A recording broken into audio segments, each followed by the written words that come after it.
Khoyan nami marialuk nekong may marialuk. Ukalak titaw yakturun nakawga matakbunga. Amalulisa khoyan nami marialuk taw.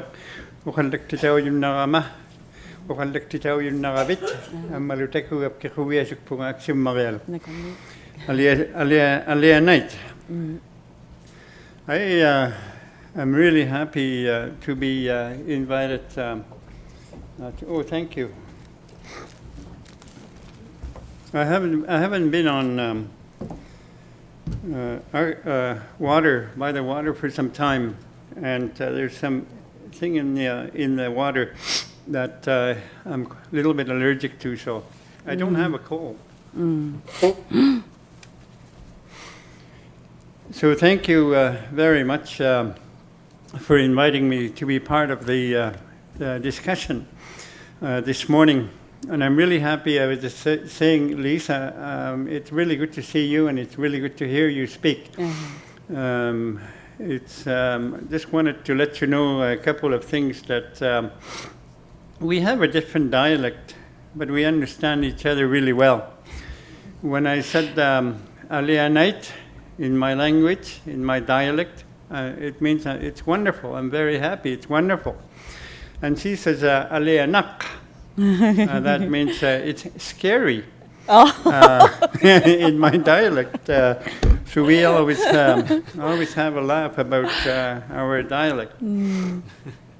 I traveled all over the world about Inuit, promoting Inuit.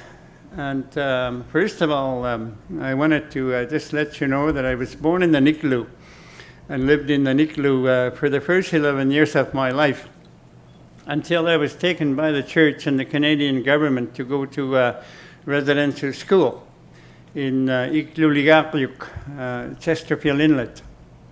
And we had a loss of culture, we had a loss of language, loss of Inuit shamanism, loss of parenting skills at the residential school. And when I was taken by the church and the Canadian government, I was 11 years old. Some were as young as 4 years old. They were still on their mother's amauti, where the women carry their baby on their back with their amauti. Amauti is especially made by women, for women to carry their baby. So the young kids were still on their amauti, their mother's back, when they were taken away by the church to go to a residential school. I described this journey. When I was taken away, we were living at an outpost camp, fishing, caribou hunting, and seal hunting. And when I was taken away that morning, that afternoon actually, I left a little Eskimo boy, dressed in my Eskimo clothing, sealskin boots. The same day I became a little white boy in Chesterfield Inlet, expected to speak, expected to be like a white boy. That's the journey that is hard to forget. And that's the journey that we Inuit are healing today in the name of healing and reconciliation. It's a long journey, and it's an opportunity that I like to tell, because residential school is not only Inuit indigenous journey, it is also a Canadian journey, Canadian history. So it's something that each and every one of you should work towards healing and reconciliation with indigenous people of Canada. If some of you have seen a survivor for the first time in your life, I am a survivor of residential school. I am a survivor of sexual abuse by the Grey Nuns. I am a survivor of having lost my Inuit culture, Inuit Kauyimaya. So if you see a survivor for the first time in your life, that's me. But here are some things that are really good about what we have done. As Inuit, we came from Mongolia some 25,000 years ago. I disagree with some of you who say we've only been here for 5,000 years. Well, my history tells me, through storytelling of Inuit, that we've been here for 25,000 years plus maybe 30,000 years, maybe more. And we came from Mongolia. We went to Far Eastern Russia. We went to Far Eastern Alaska. We went to Western Alaska, north of Alaska, to Canada, and then to Greenland. We are Inuit. If you go to Far Eastern Russia, they call themselves Yupik. Eastern Alaska, Yupik. In northern Alaska, they call themselves Inupiaq. Western Northwest Territories, they call themselves Inuvialuit. And you come to Nunavut, you call yourself Inuinnaq in the Western Nunavut.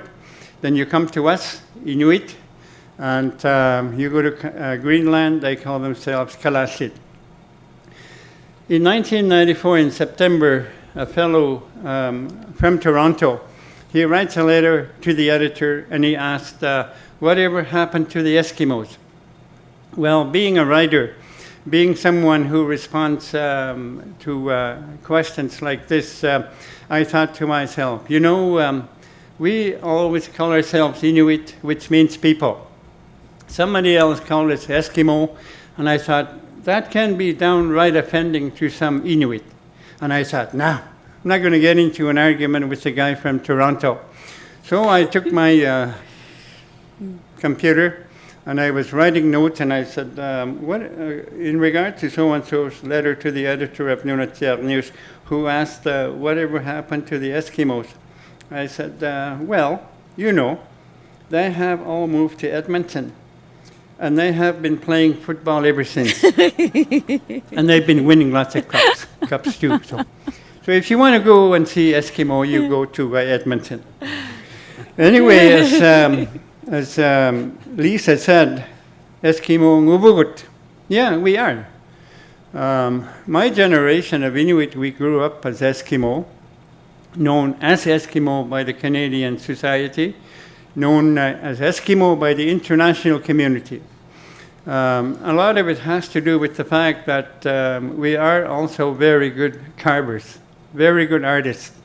We've been carving since time immemorial. We've been carving little miniatures. My mother started her carving in 1945, and her connection with the European world was through her carvings, some things that you saw in Lisa's presentation. She made her connection with the Hudson Bay Company through her carvings. She became such a great carver that when I was Commissioner of Nunavut between 2000 and 2005, Postmaster General of Canada called me up in Iqaluit, and he said, I have a picture of your mother's carving. It's a carving of Virgin Mary carrying Jesus Christ, wearing an amauti. She made Virgin Mary to look like a white woman, a Kaplunak woman, and carrying Jesus, she is wearing an amauti, and the carving is about this tall, and it stands at Eskimo Museum in Churchill. So when the Postmaster General asked me, we have your mother's carving, and we'd like to make it into one of 3 Aboriginal stamps in 2002. Of course you can. So my mother's carving made it into one of 3 Aboriginal stamps in 2002. And it's something that I'm extremely, extremely proud of. Inuit have always been carving since time immemorial, but in the 1950s, and you can relate to Lisa's presentation that Co-op and the Hudson Bay Company started buying Inuit carvings, and to this day, Co-op plays a major role in buying carvings and selling carvings within the international and national community. I did some carving in my time. I became a not bad carver, but I didn't carry carving, but instead I decided to carve English words through my political life and made connections with the outside world.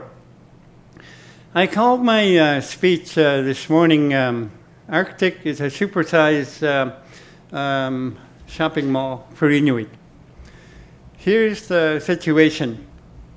If you, as a developer, damage the Arctic, if you have an oil spill in the Arctic, if you have a mining accident in the Arctic, that would be the end of Inuit way of life in the Arctic. That would wipe out seals, marine mammals in the Arctic. That would wipe out the wildlife in the Arctic. Just think about Prince William Sound accident, disastrous accident in Alaska 25 years ago. Just think about that. Google that this afternoon when you get back to your home, to your office, and you're going to see some horrible, horrible pictures of whales, birds, plantation. It's a horrible situation that happened. So suppose if there's a major accident, oil spill in the Arctic, in Nauyat, in Igloolik, in Iqaluit. If we think in the world that it's easy to get to New Orleans and clean up the oil spill, how about the Arctic? How long do we think oil spill, if there is a major oil spill in the Arctic, how long do we think that it's going to take for the cleaner to come up from Montreal, from Quebec City, from Churchill, Manitoba? A week? 2 weeks? A month? So in the meantime, my supersize, super shopping mall is going to be gone. My seals would be gone. My caribou on the land would be contaminated. Arctic char would be contaminated. Vegetation would be contaminated. All the things that I live from the Arctic wildlife and marine mammal resources would be gone. Because today, Inuit are still a hunting society. Whether you live in the Far Eastern Russia, as you pick, whether you live in Alaska, whether you live in Canada, whether you live in Greenland, we are a still hunting society. We still hunt animals to survive. We still hunt, let's live a little Inuit time here. I got quite a bit of story to tell. We still have a lot of Inuit way of life that we do in the Arctic. We teach our children how to live as Inuit. Matter of fact, my father once told me that if you don't know how to build an igloo, you should not be married. You have to learn to build an igloo and be married. So I tried really hard to learn to build an igloo when I was very young.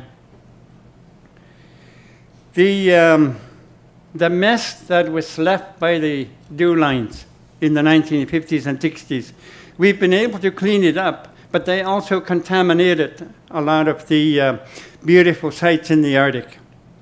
They've contaminated some of the beautiful lakes, the rivers. I mean, it's not all bad, but where do we think the mercury comes from in the Arctic char, in beluga, and other animals that we have? You know, as Inuit, as a hunting society, we have never wiped out any species of animals. Never, not once. It's the whalers who came during the 1800s who nearly wiped out bowhead whale population. Today, we can hunt bowhead because it's our historical way of hunting. We still live off the bowhead. We still live off the animals that are available to us in the Arctic. Animals are extremely important to us. Animals are a survival to Inuit.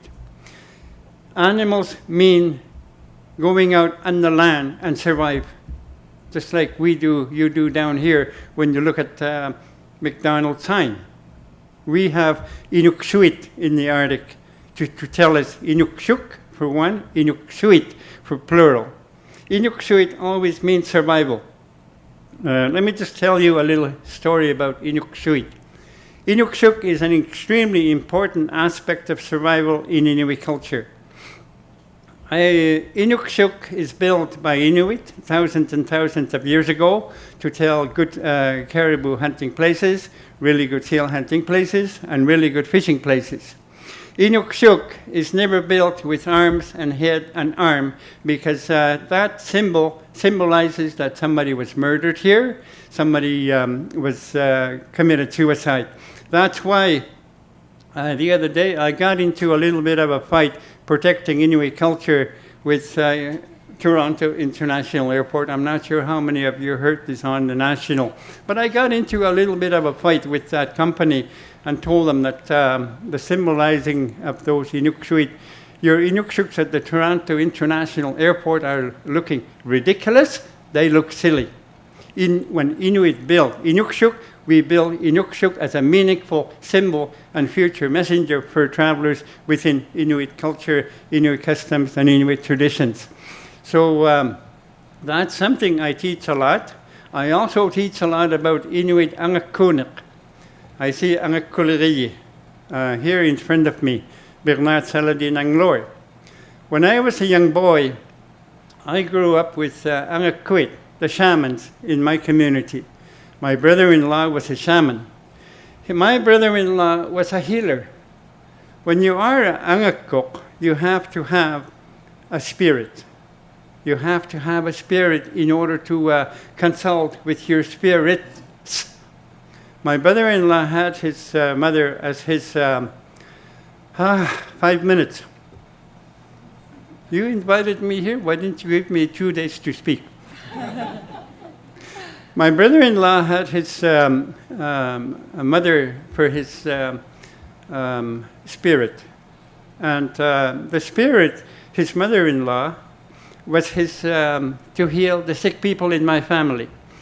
I am pretty sure to this day my brother-in-law has saved me through his Angakkunik, his shamanism, ever since I was a young boy, with the helping spirit of his shamanism.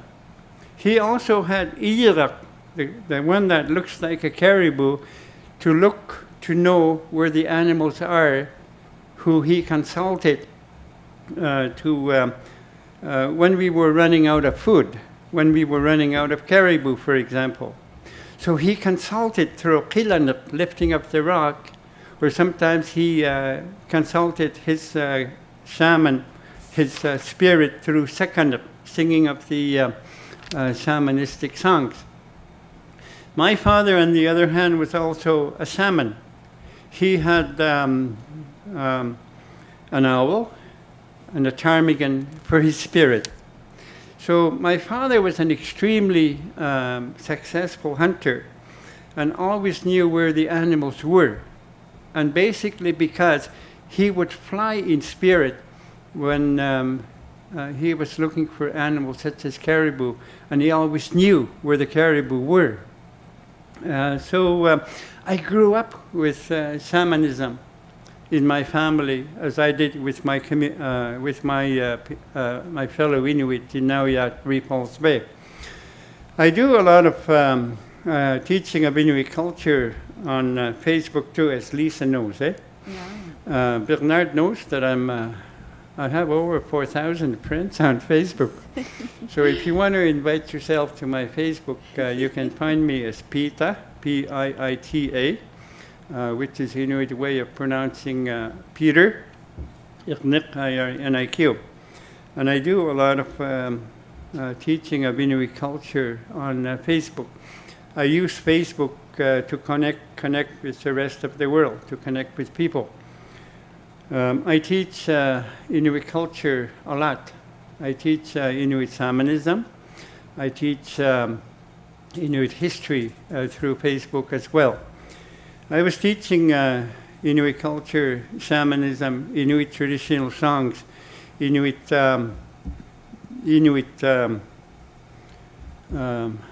customs and traditions and things like that at Piqqushiliribik in Kangaqsugapik, Clyde River in English. One time I was teaching about Inuit shamanism, and somebody said, shamanism is bad. you should not be teaching shamanism to people. And I said, if shamanism is bad, then we Inuit would all be dead. It's simple as that. We would all be dead. Because the shamans were good, shamans were healers, shamans were doctors, that we can tell Inuit history today at the Laval University because they were good, they were our healers. I know your 2 minutes. I'm looking at your 2 minutes. Let me just say one or two more things, because they're really important for healing and reconciliation. Today is the day for 60s Scoop.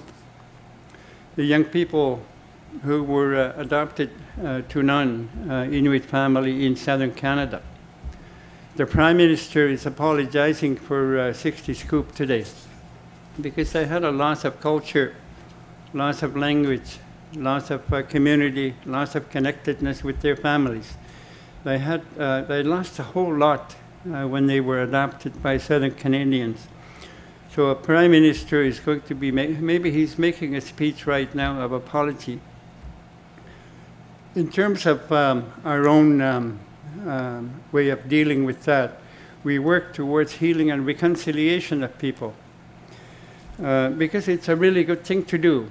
Inviting me and Lisa by the University of Laval University, for example, and to talk about Inuit culture is healing, is part of that healing and reconciliation for your university, for Inuit themselves from the Arctic.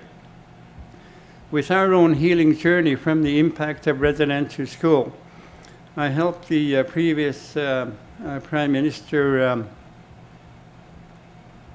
Stephen Harper, with his apology that he delivered on June 11, 2008. It was a pretty good apology too, because we had two First Nation ladies, Métis and myself. And I danced for that event that day. And they excluded Labrador because Labrador was not part of the part of Canada until 1949. So that province or territory was excluded from his apology. But I noticed there's an apology that came. So no matter what, whether we have 2 minutes, whether we have 2 days, whether we have a connection like this, somebody asked me, how do you go about promoting Inuit culture in a big way? This is a really good idea, Thomas, to get Lisa and myself to speak about Inuit culture. It is one way for us an opportunity to speak about Inuit culture, to speak about Inuit history, to speak about where we've been. Piita Irniq is an extremely important word that I promote.